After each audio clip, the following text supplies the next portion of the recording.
Hi hello friends, welcome to our channel. ఇప్పుడు మనమైతే chapati egg రోల్ని ఎలా తయారు చేసుకోవాలో చూసేద్దాం ఫ్రెండ్స్.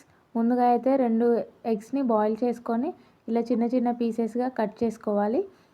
తర్వాత స్టవ్ ఆన్ చేసుకొని పెనం పెట్టుకొని 2 స్పూన్ల ఆయిల్ వేసుకొని ఈ కట్ చేసుకున్న ఎగ్ పీసెస్ని పెనంపై వేసుకొని మంటని లో ఫ్లేమ్లో పెట్టుకొని ఇలా దోరగా ఫ్రై చేసుకోవాలి.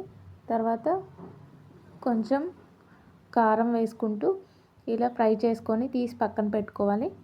తర్వాత అదే పెనంపై సన్నగా తరిగిన క్యాప్సికమ్ ముక్కలు, ఉల్లిపాయ ముక్కలు వేసుకొని మంటని లో ఫ్లేమ్లో పెట్టుకొని కొంచెం ఉప్పు వేసుకొని ఒక 5 మినిట్స్ ఇలా ఫ్రై చేసుకోవాలి.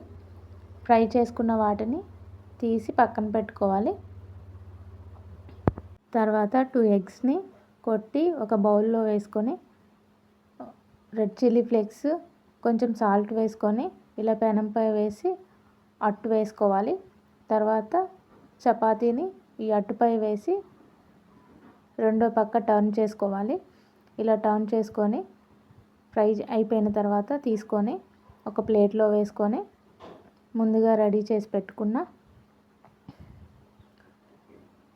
క్యాప్సికమ్, ఉల్లిపాయ ముక్కల్ని, ఫ్రై చేసుకున్న ఎగ్ పీసెస్ని వేసుకొని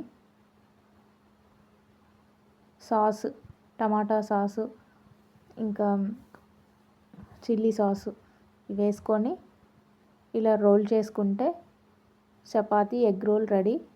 వీడియో నచ్చితే లైక్ చేయండి ఫ్రెండ్స్.